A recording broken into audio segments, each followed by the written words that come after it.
Shalom Bapak Ibu, saudara-saudara yang dikasihi Tuhan. Selamat bertemu kembali dalam ibadah raya, meskipun dalam suasana perayaan 17 Agustus, hari kemerdekaan bangsa kita yang ke-80. Langsung saja berhubung karena kita akan masuk ibadah, tapi sebelumnya kita akan menyanyikan lagu Indonesia Raya terlebih dahulu untuk mengenang ataupun mensyukuri kemerdekaan yang diperjuangkan oleh para pahlawan kita pada 80 tahun yang lalu. Kami mohon Bapak, Ibu, saudara-saudara sekalian untuk bangkit berdiri, kita akan sejenak menyanyikan lagu Indonesia Raya.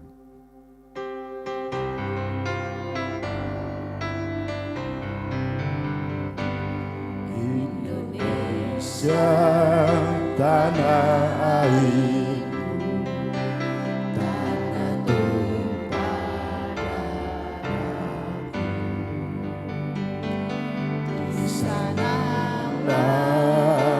aku berdiri jadi pandu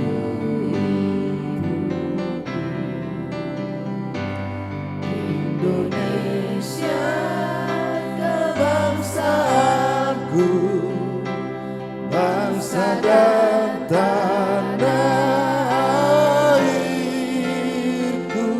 Marilah kita bersatu, Indonesia bersatu. Hiduplah padaku, hiduplah negeriku, bangsaku, rakyatku semuanya. Bangunlah jiwanya, bangunlah badannya untuk Indonesia Raya. Indonesia Raya, merdeka, merdeka, tanahku, negeriku yang ku cinta. Indonesia Raya, merdeka, merdeka, hiduplah Indonesia Raya. Indonesia Raya, merdeka, merdeka, tanahku, negeriku yang ku cinta. Indonesia Raya, merdeka, merdeka, hiduplah Indonesia Raya. Terima kasih. Bapak, Ibu, silakan duduk kembali. Haleluya. Selanjutnya kita akan mulai ibadah kita. Kita dengan bahwa kemerdekaan yang kita peroleh ini semua adalah anugerah dari Tuhan yang mengasihi kita, sehingga bangsa kita bisa mendapatkan kemerdekaannya pada 80 tahun yang lalu. Dan kita sebagai rakyat negara yang ada di tempat ini, kita mensyukuri segala kemerdekaan yang telah diperjuangkan oleh bangsa kita. Kita akan melanjutkan perjuangan bangsa kita ini lewat pribadi kita masing-masing, di mana kita dipilih untuk semua kita. Untuk itu kita akan memulai ibadah kita malam hari ini. Pada hari ini kita mensyukuri bahwa kebaikan Tuhan sejujurnya. Kita datang ke Tuhan, bahwa Tuhan senantiasa akan memberikan hikmat-Nya untuk kita mulainya. Mari kita sembah Tuhan lewat pujian ini. Haleluya. Terima kasih Tuhan. Haleluya. Kami bersyukur, kami bersyukur. Terima kasih, kami bersyukur. Haleluya. Haleluya.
Merasakan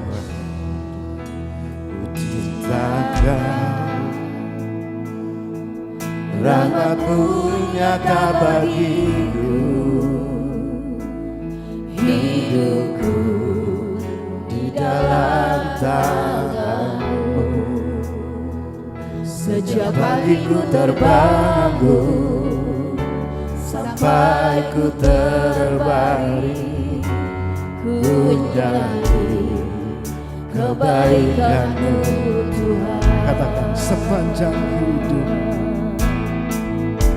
sepanjang hidupku Kau setia, sepanjang hidupku Kau sangat baik. Nafasku memuliakan-Mu, ku nyanyi kebaikan-Mu Tuhan. Katakan suara-Mu Tuhan, suara-Mu Tuhan tuntun kami. Suara-Mu tuntunku lewati api, lala Kau ada bagiku. Kau sungguh Kau Bapa-Ku dan sahabat-Ku, saksikan kebaikan-Mu Tuhan. Katakan sepanjang hidup, sepanjang hidupku Kau setia, sepanjang hidupku Kau sangat baik. Nafasku memuliakan-Mu, Ku nyanyi kebaikan-Mu Tuhan. katakan sepanjang hidupku,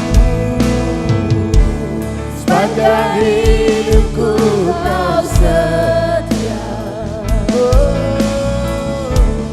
Sepanjang hidupku Kau sangat baik. nafasku memuliakan-Mu, Ku nyanyi kebaikan-Mu Tuhan. katakan kebaikan-Mu Tuhan, kebaikan-Mu Tuhan nyata hidupku, kebaikan-Mu Tuhan sertai langkahku.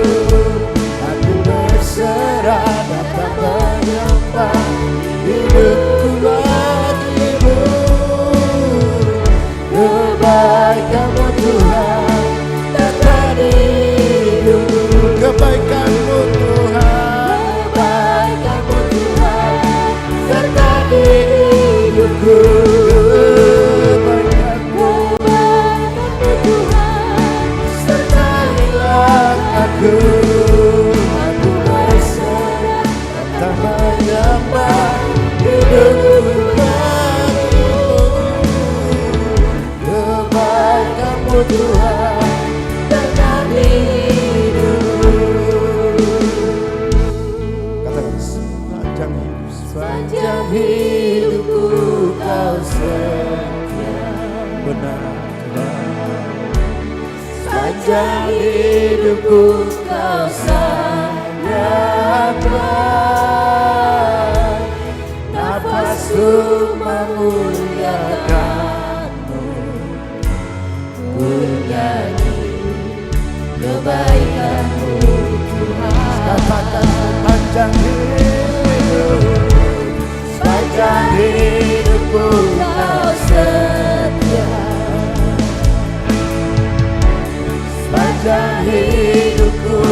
nafasku memuliakanmu,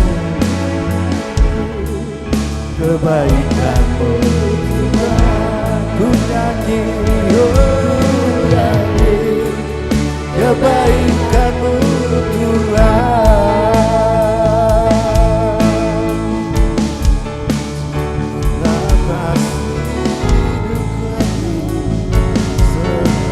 semuliamu Tuhan, kami memuliakanmu lewat hidup kami.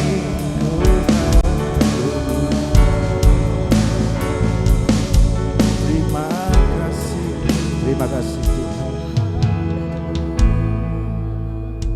Hidup kami senantiasa Engkau jadikan kami dari lahir hingga kami mengalami pertumbuhan seperti saat ini, senantiasa demi kemuliaan nama-Mu. Seringkali kami tidak memahami Tuhan apa yang menjadi keinginan-Mu Tuhan untuk kita Tuhan pada hari ini. Di saat Indonesia, negara kami merayakan hari kemerdekaannya, kami merasakan syukur, puji syukur kepada Tuhan. Tapi seringkali Tuhan kami selalu ada kekhawatiran, kelemahan di tengah himpitan keadaan yang ada. Lewat ibadah Tuhan kami akan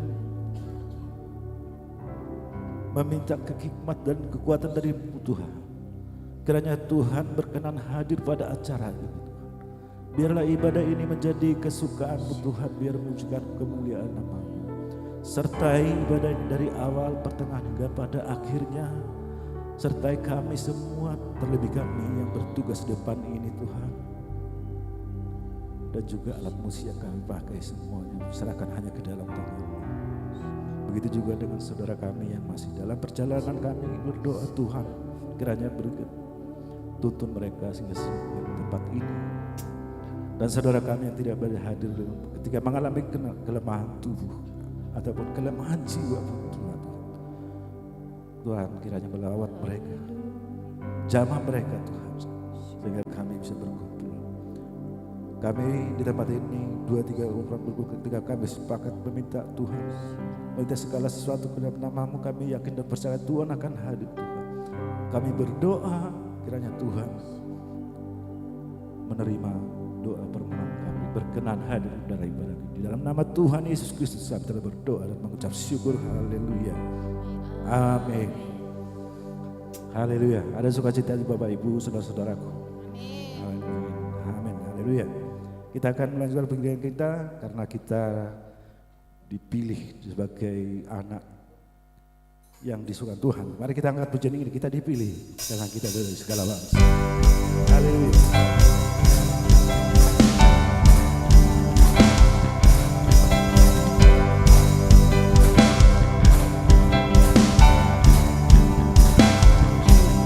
Dipilih dari segala bangsa, kita dipilih jadi umatnya.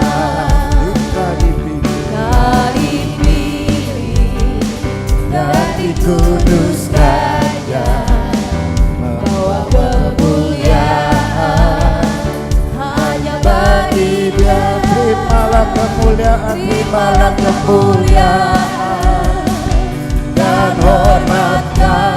terima Tuhan. Terimalah sembah kami, Pujian kami, terimalah kemuliaan dan hormat kami. terimalah sembah kami, pujian kami. Kita akan puji diri kami. Mari Bapak Ibu kami sudah kembali berdiri. Dari pilih dari segala bangsa, dari pilih jadi umatnya. Kita dipilih, Dari pilih dan dikuduskannya, bahwa kemuliaan hanya bagi Dia.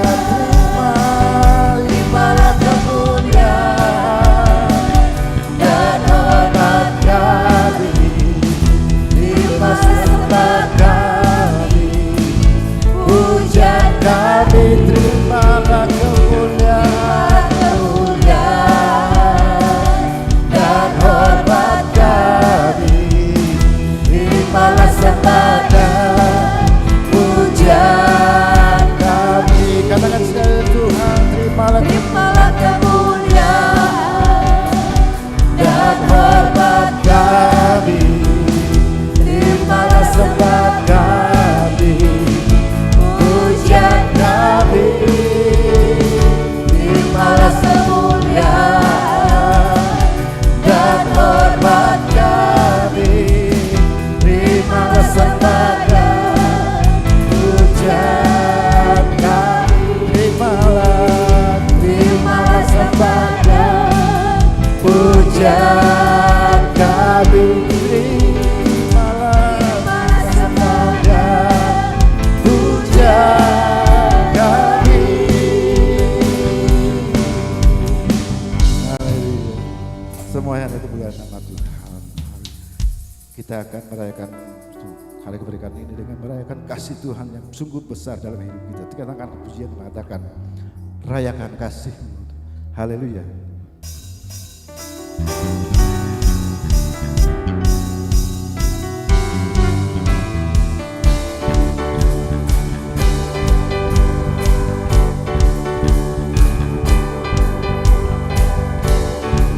Tuhan baik dalam hidupku, selalu setia sepanjang hidupku. Nyatalah perbuatanmu, Kaulah sukacitaku. Katakan sekali, Tuhan baik. Tuhan baik dalam hidupku, selalu setia sepanjang hidupku. Nyatalah perbuatan, Kaulah sukacitaku. Kaulah sukacitaku. Haleluya. Ku bersorak, Tuhanku luar biasa. Haleluya. Ku bersorak, Tuhanku dahsyat berkuasa. Bayangkan Suaraku puji namamu, ku bernyanyi bagimu. ku bersuka, ku Melompat bagimu, Yesus kau di dalamku. ku Rayakan kasih-Mu.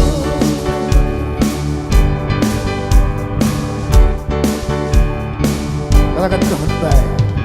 Tuhan baik di dalam hidupku, selalu setia sepanjang hidupku. Nyatalah perbuatanmu, Kaulah sukacitaku. Haleluya. Ku bersorak, Tuhanku luar biasa. Haleluya. Ku bersorak, Tuhanku dahsyat berkuasa. Ku angkat suaraku, puji namamu, ku bernyanyi bagimu. Ku bersuka, ku melompat bagimu, Yesus kau di dalamku. Ku rasakan kasih-Mu. Angkat suaraku, puji namamu, ku bernyanyi bagimu.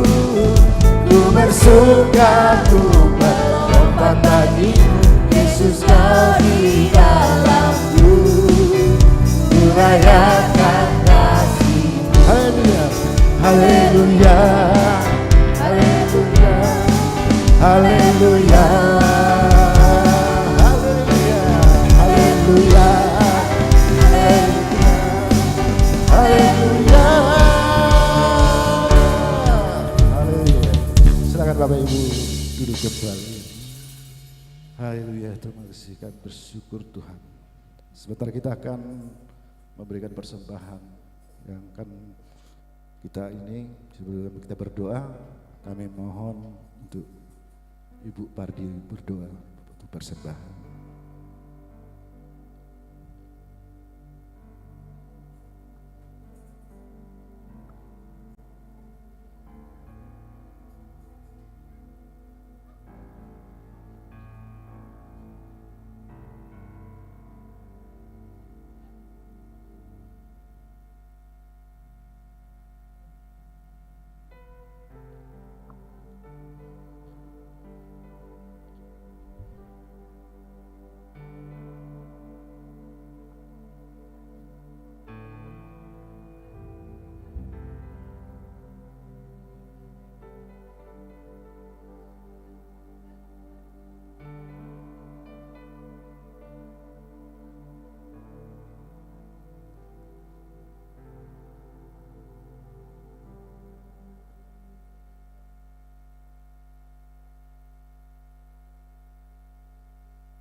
Selamat menabur untuk Tuhan kita.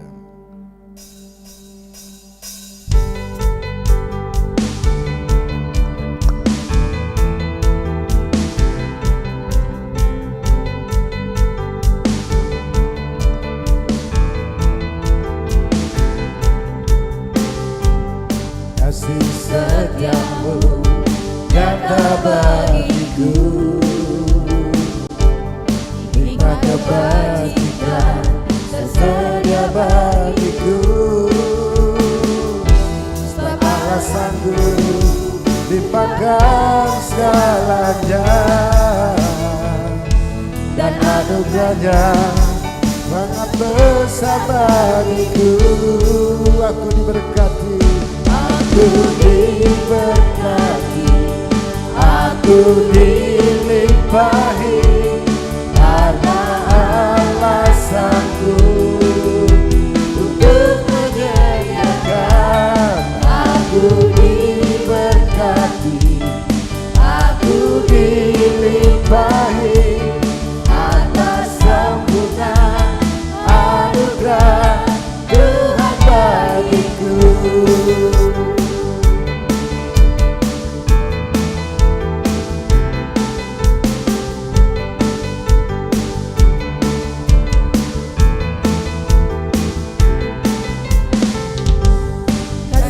Setiaku nyata bagiku, nikmat kebajikan tersedia bagiku. Tak alasanku limpahkan segalanya, dan anugerahnya sangat besar bagiku.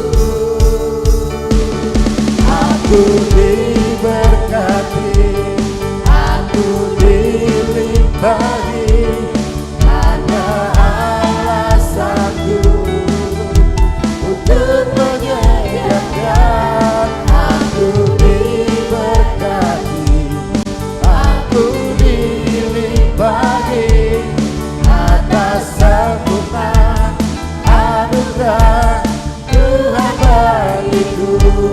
Atas sempurna anugerah Tuhan bagiku, atas sempurna anugerah Tuhan bagiku.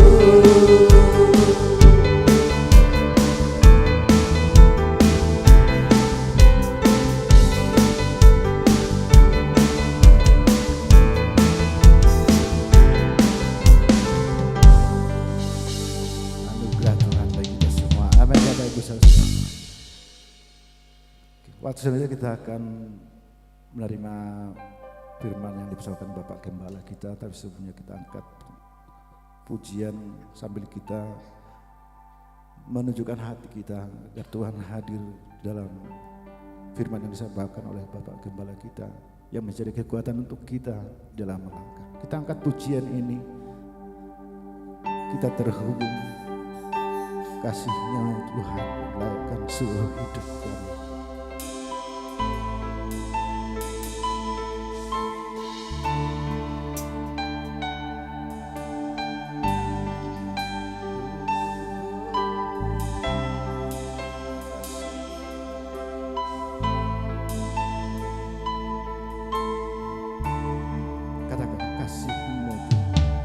Kasih-Mu layakkan seluruh hidupku, bukan ku melakukan yang Kau inginkan. Tak bisa ku terlepas, Kau menggenggam tanganku, ingin lebih mengenal pribadi-Mu. Angkat sekali pujian ini. Kasih-Mu layakkan seluruh hidupku, bukan ku melakukan yang Kau inginkan. Tak bisa ku terlepas, Kau menggenggam tanganku, ingin lebih mengenal pribadi-Mu.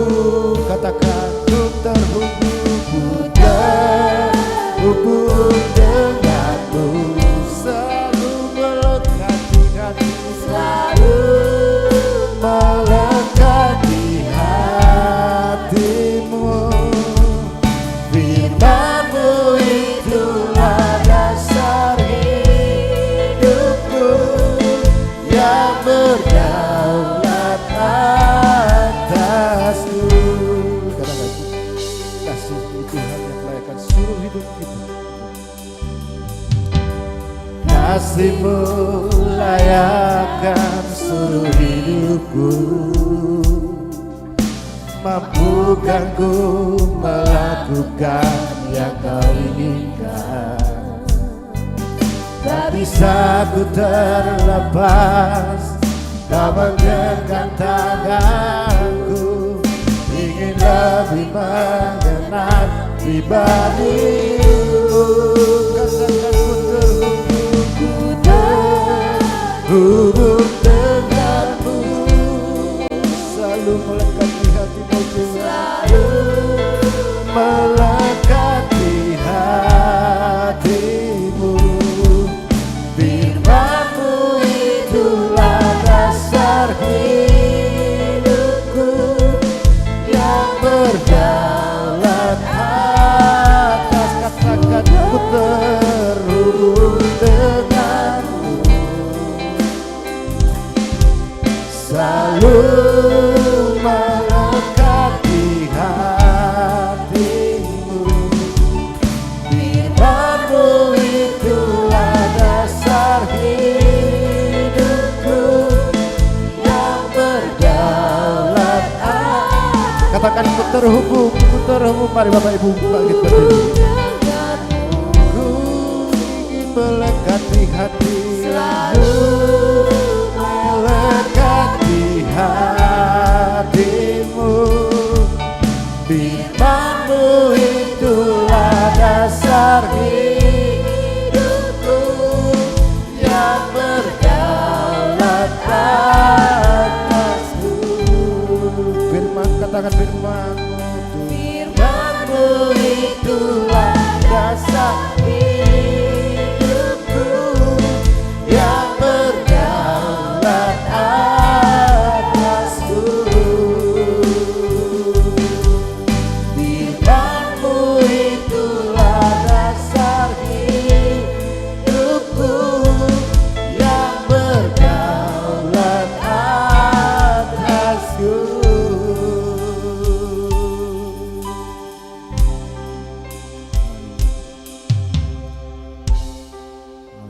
Waktu selanjutnya kami serahkan Pak Gembala.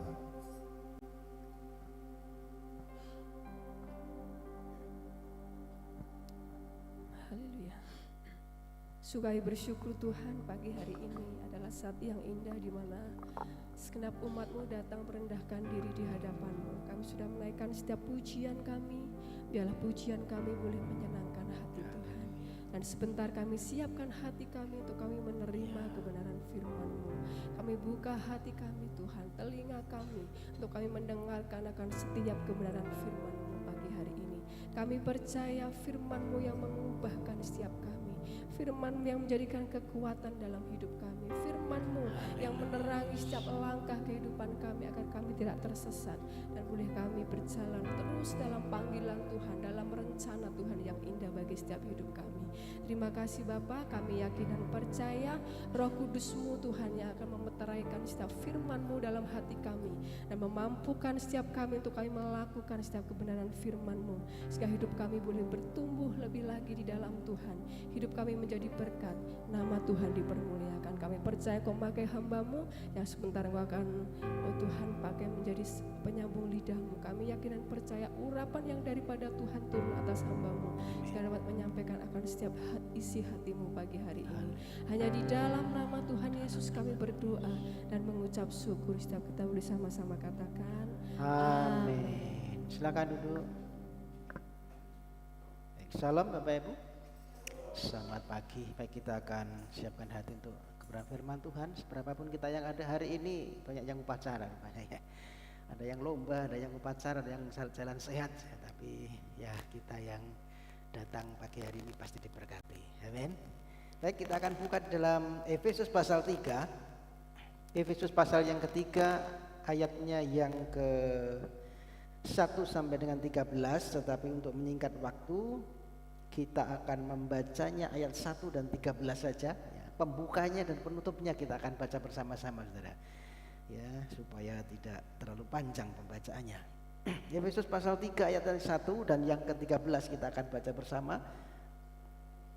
Sudah ketemu, katakan amin. Oke, pas Efesus pasal 3 ayat yang 1 dan 13. Begini firman Tuhan 2:3. Itulah sebabnya aku ini Paulus, orang yang dipenjarakan karena Kristus Yesus untuk kamu, orang-orang yang tidak mengenal Allah. Yang 13, 2:3. Sebab itu aku minta kepadamu supaya kamu jangan tawar hati melihat kesesakanku, karena kesesakanku itu adalah kemuliaanmu. Amin. Saudara, pernahkah di dalam pikiran kita terbersit satu pertanyaan, kenapa ada penderitaan? Kenapa ada masalah? Kenapa ada tantangan? Ada sesuatu yang terjadi, kesesakan yang harus kita alami. Padahal kita mungkin sudah setia, kita sudah beribadah, kita sudah taat, kita sudah bahkan melayani Tuhan. Tetapi yang ada kok justru ada masalah, kita menemui penolakan, kita menemui penderitaan, menemui pergumulan. Sehingga akhirnya kita berpikir, ada satu pertanyaan yang muncul dalam pikiran kita, kalau Tuhan mengasihi aku, kalau memang Tuhan itu ada, kalau memang Tuhan itu peduli, kenapa ini terjadi? Dan saya percaya kita semua pernah membayangkan seperti saudara. Aku sudah setia, tetapi kok seperti ini? Nah, hari ini kita akan belajar melihat mengapa ada penderitaan, mengapa ada masalah, mengapa ada pergumulan, dan bagaimana kita menyikapi masalah dari persepsi firman Tuhan.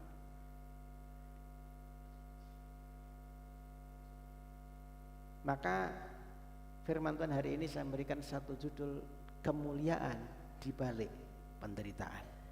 Saudara, di dalam Efesus pasal 1 Efesus pasal 3 ayat yang 1 sampai dengan 13 nanti dibaca sendiri ya, yang sudah kita baca di pendahuluan di bagian akhir juga, itu adalah ditulis oleh Rasul Paulus di penjara. Ayat 1 tadi memberikan penjelasan, aku yang dipenjarakan karena Kristus. Jadi dia menulis di penjara, tapi unik saudara, ini sesuatu yang jarang terjadi. Orang yang dipenjara ada dalam kesesakan, tetapi dia bisa menulis dengan kata-kata tanpa keputusasaan. Tidak ada satupun kita melihat di situ ada kata-kata putus asa, ya, ada kata-kata penyesalan di situ. Kenapa saudara? Paulus melihat penderitaannya bukan sebagai satu kegagalan, melainkan sebagai bagian dari misi Allah. Ia menyebut penderitaan itu menjadi satu kemuliaan, bisa menjadi satu kemuliaan, ayat 13 tadi. Nah, hari ini kita akan belajar bersama kapan penderitaan itu bisa beralih menjadi kemuliaan dan bagaimana caranya. Ada 4 bagian yang harus kita pelajari hari ini. Saya akan sampaikan dengan cepat ya, kalau bisa 4, kalau tidak bisa ya 3 nanti. Ya, realita penderitaan. Jadi saudara, yang pertama kita akan bicara melihat realita penderitaan manusia. Yang kedua kita akan membahas rahasia Injil kasih karunia yang dinyatakan di dalam Kristus. Yang ketiga kita akan menyambung, minggu lalu saya sudah bicara tentang keagungan gereja ya, sebagai bagian dari rencana kekal Allah. Dan yang keempat nanti akan bicara merenungkan bagaimana kemuliaan itu bisa menjadi, bagaimana penderitaan itu bisa menjadi kemuliaan. Ada kemuliaan di balik penderitaan. Nah, kiranya pesan ini nanti bisa memberikan kita kekuatan di tengah berbagai tantangan, di tengah berbagai ketidakpastian yang kita hadapi di era di mana dunia terasa semakin gelap dan menakutkan. Saudara, di mana kita akhirnya nanti bisa menemukan satu kekuatan dan pengharapan yang sejati di dalam Tuhan. Bagaimana kita bisa menghadapi kenyataan dunia ini dengan keyakinan di dalam Injil. Kita akan belajar yang pertama, realita penderitaan. Efesus pasal 3 yang 1, itulah sebabnya aku ini Paulus, orang yang dipenjarakan karena Kristus Yesus untuk kamu, orang-orang yang tidak mengenal Allah. Saudara, Paulus ini adalah penjara, Hal ini membuat orang akhirnya menjadi resah. Banyak orang, murid-muridnya menjadi resah, ya, membuat mulai tawar hati, sehingga Paulus memberikan satu pandangan tentang penderitaan dan bagaimana ia harus menguatkan jemaat di Efesus. Ia ingin menegaskan bahwa penderitaan adalah sesuatu yang tidak terhindarkan dalam kehidupan orang percaya. Salah satu yang luar biasa yang Alkitab tulis adalah kejujurannya, saudara. Alkitab tidak seperti buku-buku yang lain. Alkitab jujur menggambarkan penderitaan. Dia tidak menutup-nutupi kenyataan yang ada. Makanya saudara, Alkitab tidak hanya berfokus pada hal-hal yang menarik saja, pada hal mujizat saja, kepada hal yang mujizat, kepada sesuatu yang berkat saja atau terobosan saja, tetapi Alkitab juga menulis tentang penderitaan yang seharusnya menjadi satu bagian kalau orang dunia tidak ditekankan. Namun Alkitab menceritakan kisah-kisah di mana di situ ada penderitaan. Bukan hanya oleh orang jahat, bahkan juga oleh orang-orang percaya, orang-orang yang cinta kepada Tuhan. Nah, jemaat di Efesus melihat Paulus ini di penjara dan mulai kehilangan pengharapannya, dia mulai gelisah, dia mulai tawar hati. Dan Paulus tahu bahwa penderitaan itu bisa menggoncangkan iman, bisa membuat mereka tawar hati. Ingat saudara, saya pernah memberikan satu ilustrasi, ya, bahwa kesesakan, penderitaan, tantangan itu seperti obat. Ya, punya dua efek samping, bisa menyembuhkan. Obat itu bisa menyembuhkan, tetapi juga bisa mematikan. Kalau itu sesuai porsinya, ya obat itu bisa menyembuhkan. Tetapi kalau overdosis mematikan. Bahkan ada efek sampingnya, bisa mengantuk. Makanya ada beberapa peringatan ketika kita baca di dalam obat peringatan, ya, jangan mengendarai kendaraan setelah minum obat ini. Karena apa? Karena efeknya bisa mengantuk. Nah, demikian juga penderitaan ternyata punya efek samping. Ada efek samping bisa memberikan satu kekuatan kalau kita mengerti bahwa di dalam penderitaan ini ada kemuliaan. Tetapi saudara, efek samping yang kedua, kalau kita tidak mengerti, penderitaan, pergumulan itu bisa membuat kita tawar hati, membuat kita putus asa. Makanya Paulus memberikan nasihat kepada jemaat di Efesus ayat ke-13 tadi, sebab itu aku minta kepadamu supaya kamu jangan tawar hati melihat kesesakanku karena kesesakanku itu adalah kemuliaan. Saudara, ayat 13 ini bicara tentang permohonan Paulus kepada jemaat supaya tidak tawar hati, supaya tidak patah semangat, supaya tidak putus asa. Keberadaan Paulus di penjara ini menjadi pukulan sebenarnya bagi jemaat, bagi teman-temannya, bagi sahabat-sahabatnya, bagi rekan-rekan pelayanannya. Mereka berpikir bahwa ketika mereka berada di dalam Tuhan, seharusnya Tuhan melindungi, kan begitu. Namun kenyataannya saudara menemukan bahwa Paulus ini menghadapi penderitaan, bahkan di penjara. Bapak Ibu saudara, kalau kita perhatikan, banyak tokoh di Alkitab yang mengalami demikian. Dia mengalami penderitaan, bahkan ada juga yang kecewa. Ayub mengalami penderitaan. Abraham, ya, ketika dia minta kepada Bapa, dia minta anak, dikasih anak, suruh korbankan. Ada sedikit kekecewaan juga di situ. Ayub, kemudian siapa? Habakuk, ya. Artinya apa? Ini menunjukkan bahwa orang-orang yang mencintai Tuhan pun bisa mengalami penderitaan. Orang-orang yang sungguh-sungguh di dalam Tuhan pun bisa mengalami hal ini, dan ini bisa menggoncangkan iman mereka. Termasuk kita semua, saudara.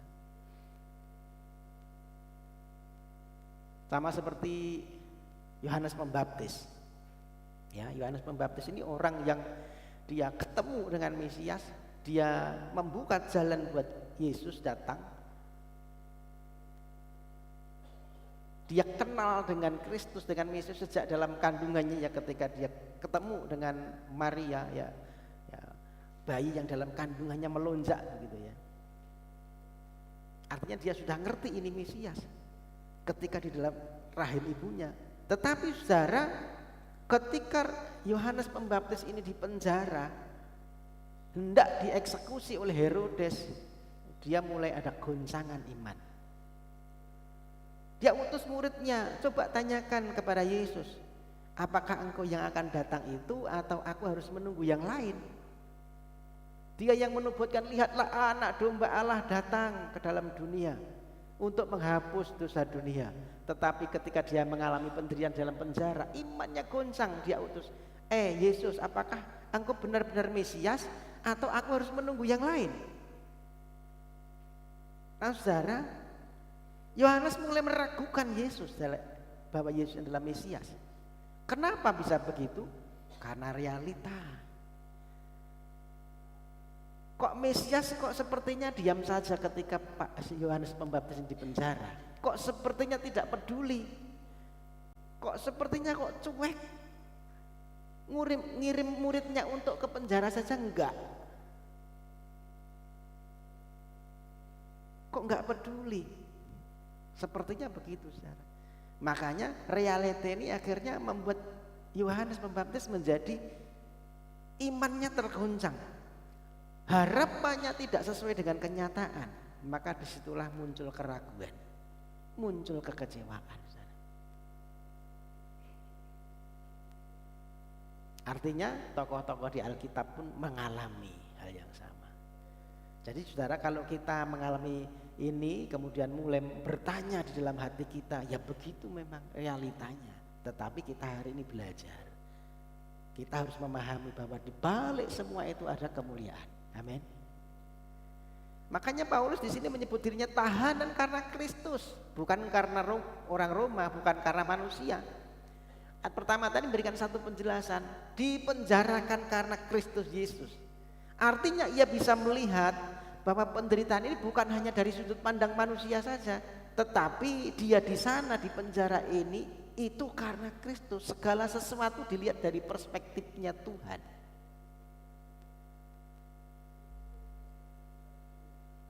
Nah saudara, mungkin hari-hari ini kita sedang mengalami hal yang serupa. Ada pergumulan. Kita mengalami kesulitan. Bisa dalam ekonomi, bisa pergumulan kesehatan, bisa kesulitan dalam keluarga.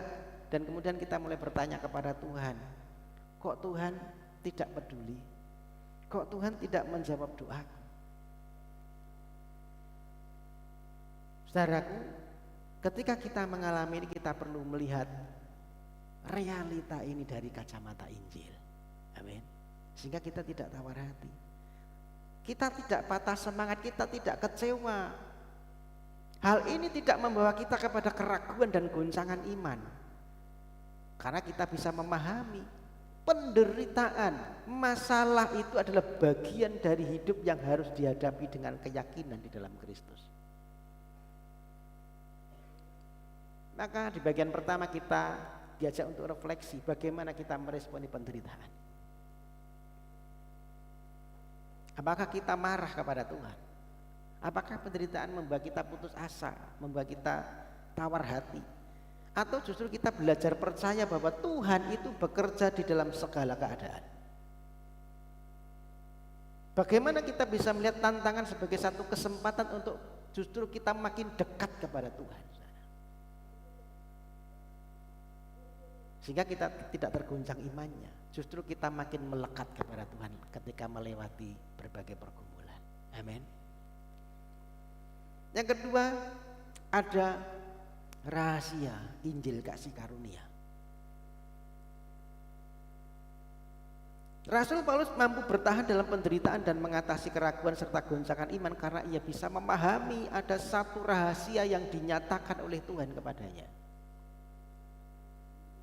Kalau kita mengamati dalam Efesus pasal 3 ayat 3 sampai dengan 4, kemudian ayat 9, di situ berkali-kali ada tulisan rahasia, disinggung tentang rahasia atau misteri. Kemudian di Efesus pasal 6 sampai 8 Paulus menjelaskan bahwa rahasia ini erat kaitannya dengan yang namanya kasih karunia. Jadi pada saat itu orang-orang bukan Yahudi juga mendapat bagian yang sama di dalam janji keselamatan. Dulu orang Yahudi dan orang-orang bukan Yahudi itu enggak bisa akur, saudara. Ada sekat di situ. Dan orang-orang bukan Yahudi pun terbuka kesempatan untuk menjadi anggota tubuh Kristus. Mereka juga turut mewarisi janji yang diberikan dalam Kristus melalui Injil. Ini berarti saudara bahwa keselamatan itu bukan untuk bangsa Israel saja, bukan hanya untuk satu bangsa, tetapi keselamatan itu terbuka bagi semua umat manusia, termasuk kita semua, saudara. Saya dan saudara, tanpa memandang latar belakang etnisnya apa, tanpa memandang latar belakang kita golongannya apa. Jadi saudara, inilah yang disebut Injil kasih karunia. Injil kasih karunia tidak berbasis syarat, melainkan berbasis kasih Allah. Artinya begini saudara, meskipun kita tidak mampu, tetapi Tuhan tetap mengasihi dan Tuhan menyelamatkan kita. Amin. Sebenarnya kita tidak mampu, tetapi Tuhan tetap mengasihi. Sekalipun kita orang berdosa, sekalipun kita ini tidak layak sebenarnya, tetapi Tuhan tetap mengasihi kita. Dia rela mengorbankan nyawanya supaya kita diselamatkan. Jadi bukan karena syarat. Artinya Tuhan itu menyelamatkan kita tanpa menuntut syarat dulu, yang membuat kita akhirnya layak untuk diselamatkan. Tuhan itu mengasihi kita tanpa menuntut syarat dulu dari kita. Enggak. Makanya ayat Alkitab selalu berkata soal melayani, soal memberi, soal mengasihi, itu Tuhan terlebih dahulu melakukannya buat kita. Amin. Artinya tidak menuntut syarat dari kita, saudara. Tuhan Yesus sudah melakukannya tanpa syarat. Kita tidak harus melakukan apapun dulu sehingga Yesus mengasihi kita, enggak. Bahkan ketika kita masih berdosa pun Tuhan mengorbankan nyawanya untuk kita orang berdosa. Nah Bapak Ibu Saudara, pemahaman yang benar tentang Injil kasih karunia ini akan mengubah perspektif kita tentang penderitaan.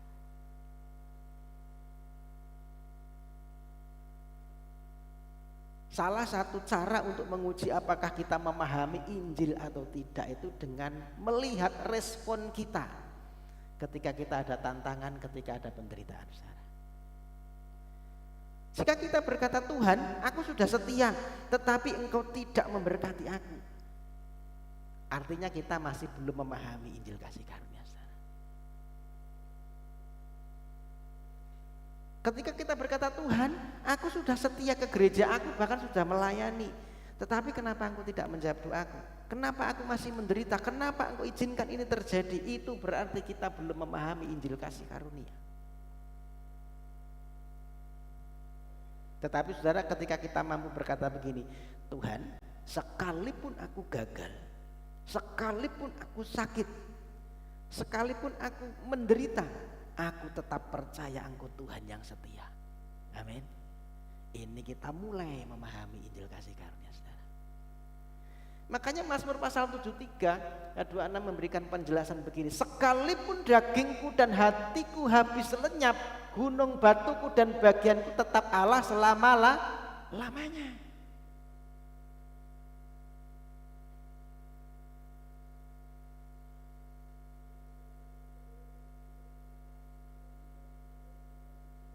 Habakuk pasal 3 ayat 17 sampai 19 juga memberikan penegasan, sekalipun pohon ara tidak berbunga, sekalipun pohon anggur tidak berbuah, hasil pohon zaitun mengecewakan, sekalipun ladang-ladang tidak menghasilkan bahan makanan, kambing domba terhalau dari kurungan, dan tidak ada lembu sapi dalam kandang, namun aku akan bersorak-sorak di dalam Tuhan.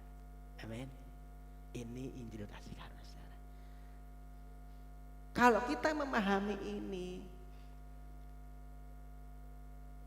maka kita akan melihat penderitaan dengan perspektif yang berbeda, saudara. Maka saudara, bagian ini mengajak kita untuk refleksi.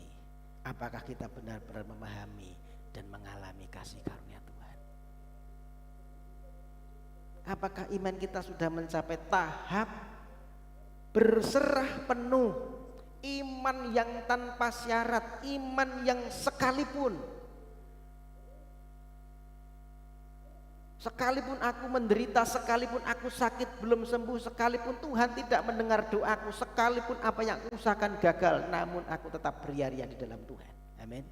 Ini iman yang sekalipun, saudara.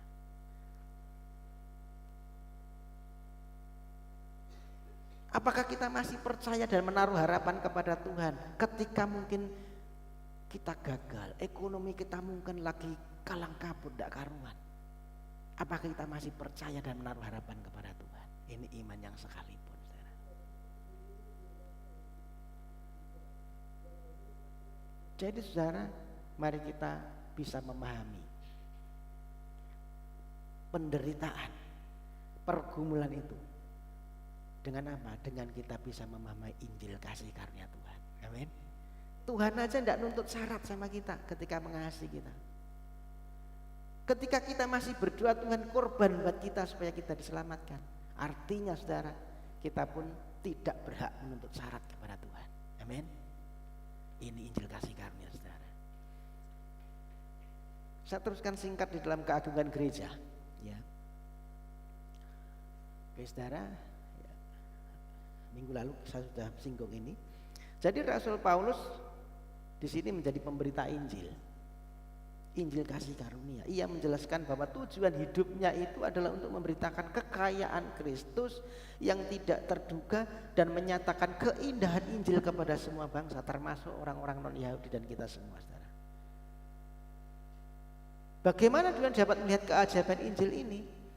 Maka di dalam Efesus pasal 3 yang ke-10 berkata begini, supaya sekarang oleh jemaat diberitahukan berbagai ragam hikmat Allah kepada pemerintah-pemerintah dan penguasa-penguasa di surga. Ayat ini menegaskan bahwa jemaat, gereja, jemaat itu kita semua ya, gereja, ini adalah sarana utama bagi dunia untuk bisa memahami kasih karunia Tuhan. Kita semua ini menjadi miniatur kerajaan Allah di dunia. Gereja itu menjadi miniatur kerajaan Allah di dunia ini. Di dalam dunia yang penuh penderitaan, di dalam dunia yang penuh ketidakadilan, dunia yang penuh dengan kejahatan, bagaimana orang bisa melihat kerajaan Allah itu sedang bekerja? Jawabannya melalui kita, saudara. Melalui saya dan saudara.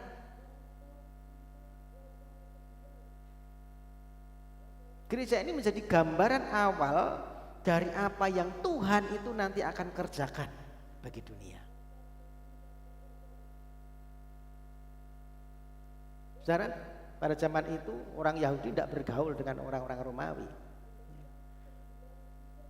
Budak tidak mungkin duduk dengan pemilik budak. Namun di dalam Kristus akhirnya ini disatukan. Minggu lalu kita sudah bicara ya. Menghancurkan pemisah. Dipersatukan di dalam Kristus, di dalam kasih-Nya. Sehingga mereka bisa berdoa bersama, makan bersama, hidup bersama dalam satu kesatuan. Gereja itu menunjukkan bahwa seharusnya demikianlah kehidupan di bawah pemerintahan Kristus. Kalau kita bisa saling satu hati.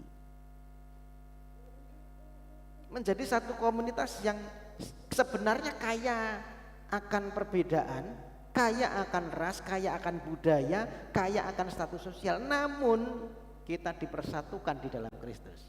Amin. Maka tidak ada orang yang begitu penting di dalam gereja sehingga tidak membutuhkan orang lain. Tidak ada juga orang yang merasa tidak penting sehingga tidak dibutuhkan oleh orang lain. Semua sama, anggota tubuh Kristus yang saling melengkapi. Itulah sebabnya kita semua gereja ini harus mencerminkan kerajaan Allah dengan keberagaman yang ada. Gereja menjadi miniatur kerajaan Allah di dunia ini. Makanya saudara, saya berusaha ketika kita melayani, ayo kita sama-sama melayani. Ya.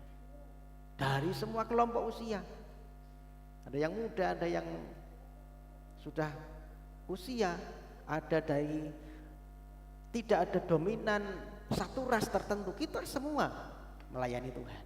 Amin. Semua berpartisipasi karena kita semua adalah anggota tubuh Kristus, satu tubuh Kristus.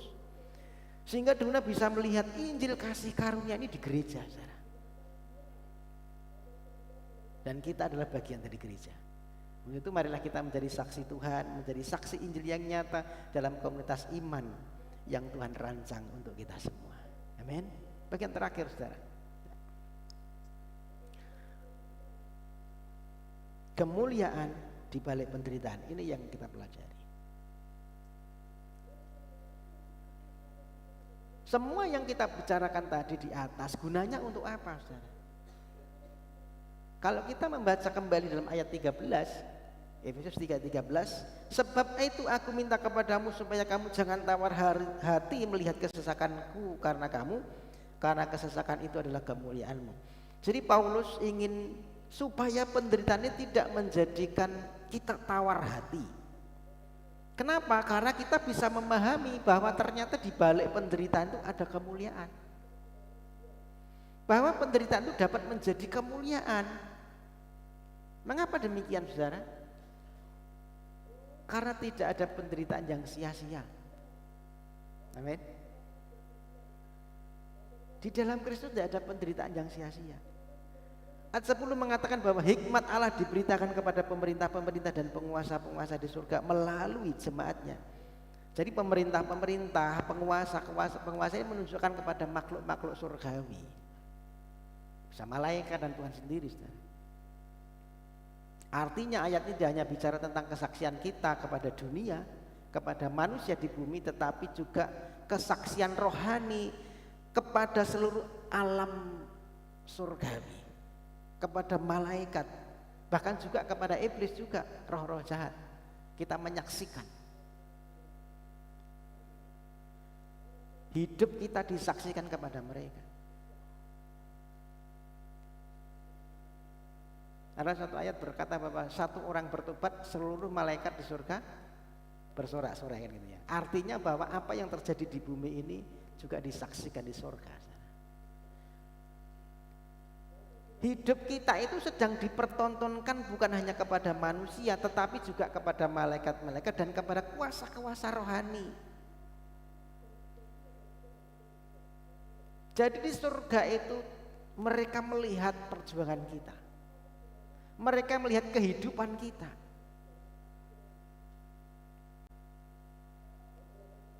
Jadi kesetiaan kita di tengah ujian adalah kesaksian rohani yang membuat kerajaan Allah itu akhirnya dimuliakan dan kerajaan iblis dipermalukan.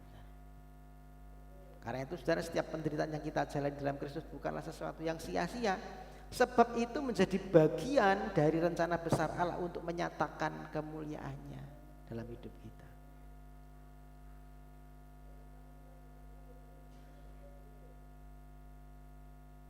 Maka kalau kita bisa melewati segala sesuatu, malaikat dan Bapa di surga sukacita, tepuk tangan, hebat. Ya. Dia sedang melihat perjuangan iman kita bisa menyelesaikannya dengan baik. Tidak ada penderitaan yang menghancurkan kita. Saudara, Paulus di sini menyebutkan bahwa dirinya adalah tahanan Kristus, bukan tahanan manusia, bukan tahanan Kaisar Roma. Ini menunjukkan bahwa Paulus ini begitu paham akan kedaulatan Allah. Ia berada di situ, di dalam penjara, di dalam tahanan itu karena apa? Karena Tuhan mengizinkan. Oleh karena itu ia tidak takut menghadapi penderitaan. Saudara, kalau kita melihat ya 2 Korintus pasal 11 itu nanti diceritakan apa sih penderitaan Paulus. Dicatat di situ penderitaan, bagaimana dia didera, bagaimana dia dilempari batu, bagaimana karam kapal, bagaimana terancam bahaya dari berbagai pihak, bagaimana dia lapar, bagaimana dia haus, bagaimana dia mengalami kedinginan, dicatat semua penderitaannya. Namun kemudian Paulus berkata begini, di dalam 2 Korintus pasal 12 ayat 9 itu berkata begini, sebab itu aku lebih suka bermegah atas kelemahanku supaya kuasa Kristus turun menaungi aku, sebab jika aku lemah maka aku kuat.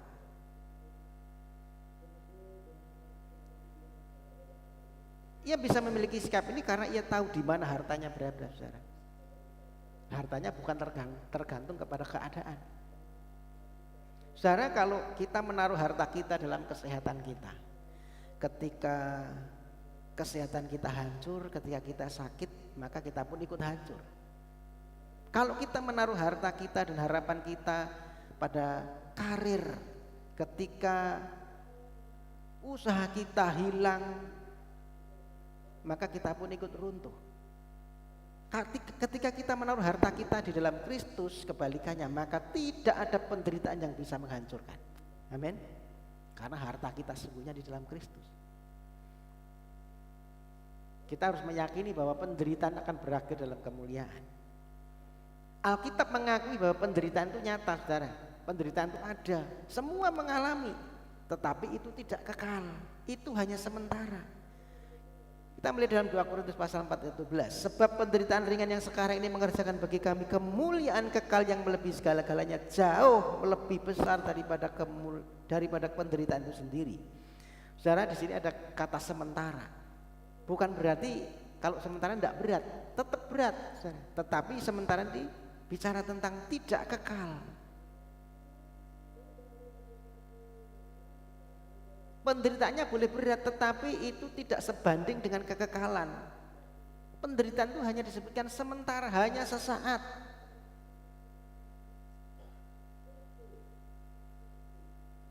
Saudara, mari kita melihat kepada Yesus, memandang kepada Kristus. Yesus satu-satunya yang layak menerima kemuliaan, tetapi justru dia menanggung penderitaan.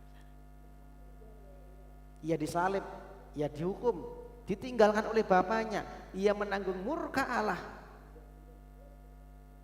Setelah penderitaannya Yesus menerima kemuliaan, kita bisa melihat itu. Ia mati, ia bangkit, ia naik ke surga menerima kemuliaannya. Amin. Bahkan Alkitab mencatat segala kuasa di bumi di surga sudah diberikan kepada Yesus.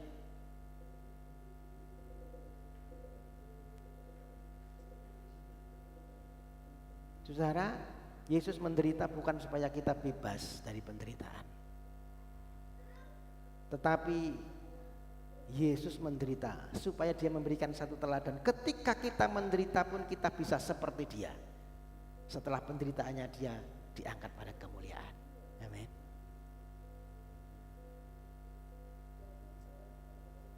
Band musik bisa maju ke depan. Kita akan menutup perenungan firman Tuhan dengan satu nyanyian. Saudara, penderitaan yang kita alami bukanlah tanpa makna, atau cuma sekedar kita bicara, oh ini sial, bukan, saudara. Sebaliknya penderitaan itu adalah sarana pembentukan Tuhan agar kita semakin serupa dengan Kristus, agar kita seperti emas yang dimurnikan dalam api. Demikian juga iman kita diuji dalam penderitaan, sehingga akhirnya itu bisa menghasilkan ketekunan, bisa menghasilkan karakter yang baik, bisa menghasilkan satu pengharapan yang teguh di dalam Tuhan. Saudara, di dalam rancangan Tuhan, penderitaan itu dapat memperindah kita. Di dalam rancangan Tuhan, penderitaan justru membuat kita makin baik, makin disempurnakan di hadapannya, sehingga kita bisa memancarkan kemuliaan Kristus.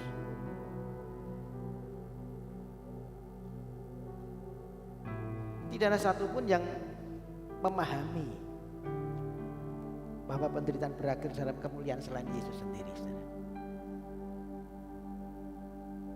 Dia rela meninggalkan kemuliaan itu. Di surga dia rela tinggalkan. Dia masuk ke dunia penuh dengan penderitaan, dihina, dikhianati, disiksa, bahkan mati di kayu salib.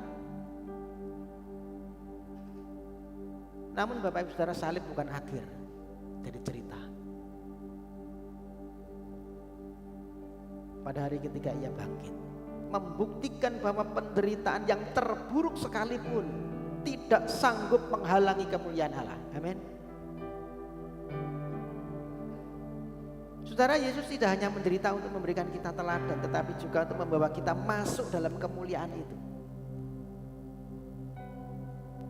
Karena dia memikul dosa kita, kita diampuni. Karena dia bangkit, kita memiliki pengharapan hidup kekal. Karena dia naik ke surga, kita tahu bahwa tujuan akhir hidup kita adalah bersama dengan dia.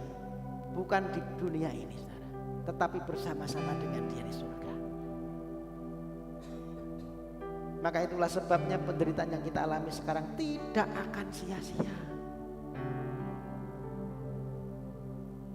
Sebab Yesus sudah menebusnya. Dan sekarang ini sedang mengubahnya menjadi satu bagian dari cerita kemuliaan kelak kita bersama dengan dia. Amin. Maka Bapak Ibu Saudara, kalau hari-hari kita merasa lemah, merasa tawar hati, merasa sepertinya kok pengen putus asa, pandang kepada Kristus. Salib Kristus adalah bukti bahwa jalan penderitaan selalu berakhir dalam kemuliaan. Untuk itu mari kita terus setia. Amin. Kita tidak berjalan dalam kehancuran, saudara. Tetapi hari ini kita sedang belajar dalam pelukan Kristus yang penuh dengan kemuliaan. Amin. Tuhan Yesus memberkati. Kita naikkan satu pujian, kita bangkit berdiri. Kasih Tuhan sungguh mulia. Kasih Tuhan sungguh mulia, tulus dan sempurna mengasihiku. Pengorbanan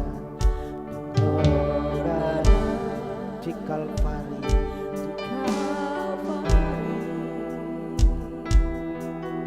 sungguh berharga, kau tebus dosaku. Terpujilah Tuhan Yesus, ditinggikan di atas pujian. Dari dalam lubuk hatiku, ku sujud dan berterima kasih. Kasih Tuhan tak bersyarat. Kasih Tuhan tak bersyarat, tak seperti cinta yang ada di dunia. Seperti cinta yang ada di dunia, Selalu memberi lebih dari yang layak ku terima di hidup. terpujilah Tuhan Yesus,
atas kehidupan kami Tuhan.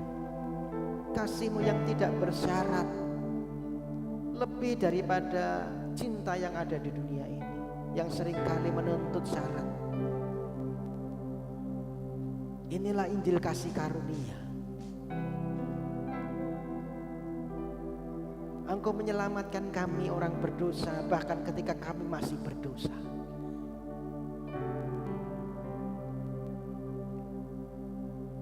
Terima kasih Tuhan.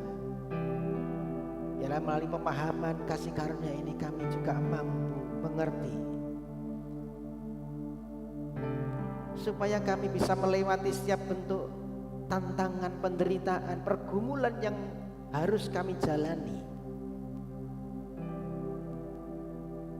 Dan kami tetap bisa melihat itu bukan karena Tuhan tidak peduli, itu bukan karena Tuhan tidak mengasihi kami.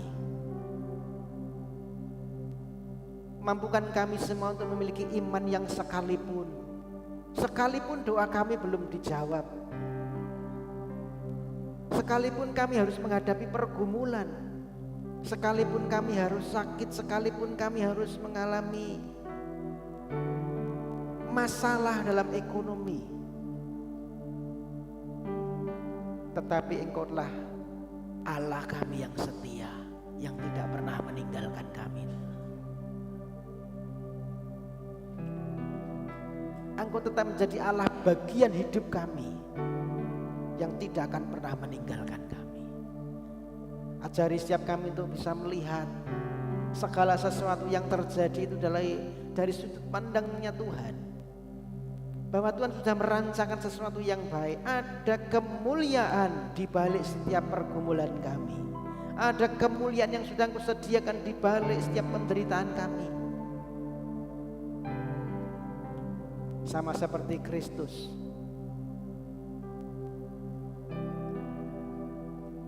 yang sudah mati di salib, tetapi bangkit kembali, naik ke surga dan menerima kemuliaan, menjadi satu bukti bahwa penderitaan tidak sanggup menghalangi kemuliaan yang Tuhan sudah berikan dalam kehidupan kami. Terima kasih firman-Mu, teraikan ini di hati kami, setiap kami, supaya kami mampu menjadi pelaku firman. Firman ini terus ada di dalam hati kami, sehingga kami tidak tawar hati, kami tidak putus asa, kami tidak lemah semangat, tetapi kami tetap percaya kepada Tuhan di dalam segala keadaan. Terima kasih Tuhan. Segala puji, hormat, syukur kami naikkan di hadapan-Mu, dalam nama Tuhan Yesus kami berdoa. Haleluya. Amin. Silakan duduk Bapak Saudara. Salam, saya berikan satu pengumuman. Saudara, hari Minggu besok itu saya ada kegiatan doa puasa di Malang. Mulai Senin sampai dengan Kamis. Ya. Senin sampai Kamis sore mungkin kami baru sampai di sini. Jadi untuk ibadah doa puasa di sini hari Rabu itu off ya, libur karena tidak ada yang melayani saudara. Tapi saudara kalau memang yang mau tetap berdoa saja tidak apa-apa. Jadi tetap berdoa tidak masalah, atau mungkin doa di rumah juga tidak masalah, tetapi tidak ada perenungan firman Tuhan karena saya masih di Malang saudara. Hari Rabu berarti jadwal ibadah doa puasa. Bisa berdoa sendiri di sini atau di rumah, ya saya tidak bisa melayani di gereja ini. Kemudian Kamis nanti komsel keluarga, komsel Permata saudara, itu kita ada undangan. Jadi kita itu ada undangan KKR, Kebangunan Rohani, hari Kamis jam 3 sore di gerejanya Pak Samuel Romoko di GBI Kasih Karunia jam 3 sore. Ya, jadi undangannya itu Pak Budi dan jemaat. Artinya kita semua diundang. Ya. Jam 3 sore sampai selesai ada KKR dilayani oleh Bapak Yusak Sujarwo yang pernah kita undang waktu Natalan di Buhana. Ya, jadi Pak Yusak Sujarwo besok melayani di GBI Kasih Karunia Jadi Bapak Ibu Saudara, nanti kita diundang jam 3 sore. Untuk transportasi silahkan nanti sendiri-sendiri ya ke sana. Jam 3 sore dimulai, jadi nanti langsung ke sana, tidak usah ke gereja, langsung ke sana. Yang siap bisa ikut langsung ke sana. Saya akan usahakan kalau saya bisa nutut, saya juga ikut, saudara. Ya, mudah-mudahan saya bisa nutut. Karena jam 3 itu kalau saya sudah sampai di sini, saya bisa ke sana juga. Ya, karena Kamis itu kami baru selesai.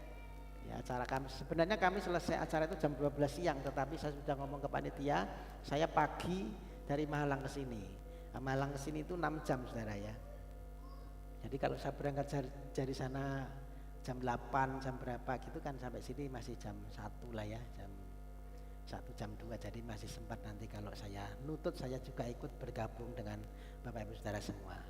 Begitu ya untuk hari Kamis. Jadi Komsel Permata kita juga off dulu ya, karena digabung di sana saja supaya kita tidak terlalu capek nanti. Hari Kamis kita ada undangan di GPI Kasih Karunia. Kemudian hari Jumat tetap ada ibadah Jumat ceria. Anak-anak sekolah minggu dibekali dengan kebenaran firman Tuhan jam 4 sore sampai dengan selesai di tempat ini. Silakan diantar anak-anak sekolah minggu untuk bisa bersama-sama kita bekali dengan kebenaran. Kita didik dalam takut akan Tuhan ya, jam 4 sampai dengan selesai. Kemudian hari Sabtu nanti ibadah Youth Muda Remaja jam 6 sore sampai dengan selesai juga masih ada, tetap berlangsung ya, di tempat ini jam 6 sore. Dan kita ketemu kembali hari Minggu jam 9 pagi, kita ada ibadah umum, kita ibadah raya. Nah, saya mengundang Bapak Ibu Saudara bisa kembali hadir bersama rekan saudara, kenalan anak istri ya, silakan diajak ya. Kita ini harus menjadi saksi Kristus ya, bawa sebanyak mungkin orang untuk mengenal Tuhan. Amin. Saudara-saudara kita ya, anggota keluarga kita ajak ke gereja supaya bisa benar-benar bisa bertumbuh di dalam Tuhan ya, menikmati kasih karunia Tuhan. Itu yang boleh saya sampaikan Bapak Ibu Saudara. Biar ini menjadi perhatian kita semua, dan selanjutnya kita akan akhiri ibadah pagi hari ini. Kembali saya undang Bapak Ibu Saudara bisa bangkit berdiri. Kita akan akhiri ibadah pagi hari ini. Kita akan berdoa sekali lagi. Tuhan Yesus Bapa yang baik, kami bersyukur setelah kami beribadah hari ini dengan sepenuh hati kami. Kami percaya nanti pulang dengan berkat-berkat Tuhan. Kami pulang dengan penyertaan Tuhan. Kami pulang dengan perlindungan Tuhan yang sempurna. Bahkan kami pulang dengan jawaban doa atas setiap pergumulan kami. Terima kasih buat kesempatan pagi ini. Kami sudah menaikkan pujian syukur kami di hadapan-Mu. Bila pujian pengagungan kami menyenangkan hati Tuhan. Kami sudah memberi korban syukur. Biarlah korban syukur kami mempermuliakan nama-Mu. Kami sudah menerima firman-Mu, meteraikan firman ini di hati kami menjadi bekal dalam kehidupan kami untuk kami terus setia mengiring Tuhan sampai selama-lamanya. Bapa Surgawi, sebentar kami pulang, kami percaya Tuhan memberkati setiap kami. Tidak lupa kami berdoa untuk rekan-rekan saudara kami yang tidak bisa hadir pagi hari ini bersama-sama untuk beribadah di tempat ini. Engkau menilai apa yang menjadi pergumulan mereka, apa yang menjadi kerepotan mereka. Kami percaya Engkau akan kembalikan mereka untuk bersama-sama dengan kami beribadah di tempat ini dalam kesempatan-kesempatan yang akan datang. Kalau ada mereka yang sakit, Tuhan Engkau menjamah menyembuhkan di dalam nama Tuhan Yesus Kristus. Setiap persoalan yang Tuhan izinkan terjadi, Tuhan Engkau Allah yang memberikan jalan keluar, pertolongan yang tepat pada waktunya. Kami terus berdoa untuk Bapak Ibu Parto, berdoa untuk Ibu Gini, berdoa untuk Ibu Carik, berdoa untuk Ibu Darmo, berdoa untuk Pak Dianto, Pak Oskaria, Bu Pardi, berdoa untuk Pak Fran, Ibu dari Ibu Agustina, yang hari ini Tuhan izinkan mengalami kelemahan secara tubuh, secara fisik. Mereka dalam pemulihan. Dan kami percaya Tuhan Engkau menjamah dengan kuasa-Mu, kuasa bilur Yesus, menyembuhkan mereka, memulihkan dengan sempurna. Yang usia lanjut berkati kesehatan, panjang umur, damai sejahtera dan perlindungan yang daripada Tuhan. Yang sekolah berikan hikmat kepandaian daripada Tuhan. Masa depan yang terbaik, masa depan yang penuh dengan pengharapan. Yang menentukan keturunan beri keturunan. Yang menentukan pasang hidup beri pasang hidup yang sepadan. Mereka yang menentukan pekerjaan buka jalan beri pekerjaan. Pergumulan apapun yang Tuhan izinkan hari ini, Engkau Allah yang siap menolong kami. Ada pertolongan Tuhan yang tidak pernah terlambat dalam kehidupan kami, Tuhan. Kami berdoa juga untuk bangsa dan negara kami, berkati bangsa kami, para pemimpin bangsa kami. Biar Engkau yang menjadi kendali atas mereka. Tuhan berikan kepada setiap para pemimpin bangsa ini kemampuan untuk melakukan tugas mereka dengan baik. Roh takut akan Tuhan dalam kehidupan mereka. Setiap rancangan jahat, rencana-rencana terselubung yang tidak datang daripada Tuhan kami tolak, kami gagalkan di dalam nama Tuhan Yesus. Biar kehendak-Mu saja yang jadi atas bangsa kami. Tuhan lawat bangsa kami, curahkan roh pertobatan supaya banyak jiwa-jiwa dimenangkan untuk Tuhan. Berkati kota kami Wonogiri, berkati Praji Mantoro, berkati Eromoko, dimanapun kami tinggal dan sekitarnya. Biar damai daripada Tuhan turun atas kota kami. Pakai setiap gerejamu menjadi saksimu, menjadi terang, menjadi garam yang berikan dampak yang baik untuk kemuliaan nama Tuhan. Terkhusus untuk gerejamu di tempat ini, Gereja Betel Tabernakel yang dari Sawan Setayu Praji Mantoro, gereja ini bertumbuh berkembang. Jadi gereja yang dewasa siap menjadi mempelai Tuhan. Engkau hadir dalam setiap jam-jam ibadah kami. Pelayanan malaikat boleh terjadi di gereja ini. Mimpi-mimpi penglihatan Kau nyatakan. Kerinduan kami jiwa-jiwa dimenangkan untuk Tuhan. Jiwa-jiwa baru, petubat-petubat baru datang kepada Tuhan. Terima kasih Bapak. Dan sebentar kami akan pulang. Kami percaya Engkau memberkati setiap kami. Apa yang kami kerjakan dengan tangan kami dibuat Tuhan berhasil. Usaha kami diberkati. Engkau membawa kami terus naik, tidak turun menjadi kepala dan bukan ekor. Engkau memberkati ketika kami keluar dari kediaman kami. Engkau memberkati kami juga ketika kami masuk kembali ke dalam kediaman kami. Engkau memberkati rumah tangga kami, hidup nikah kami, anak-anak kami diberkati Tuhan. Dimanapun kami berada, ada berkat Tuhan menyertai langkah kami. Bapak Ibu Saudara yang kekasih, angkatlah tanganmu, Pak, arahkan padamu surga, terimalah berkat daripada Tuhan. Tuhan Yesus memberkati engkau. Tuhan Yesus melindungi engkau. Tuhan Yesus menyinari engkau dengan wajahnya dan memberi engkau kasih karunia. Tuhan Yesus menghadapkan wajahnya kepadamu dan memberi engkau damai sejahtera. Terimalah berkat terbaik, berkat Bapa, cinta kasih Tuhan Yesus Kristus dan persekutuan Roh Kudus menyertai hidup kita mulai hari ini sampai selamanya, sampai Tuhan datang kedua kalinya. Di dalam berkat nama Tuhan Yesus Kristus setiap kita yang percaya diberkati. Mari sama-sama katakan amin. Bapa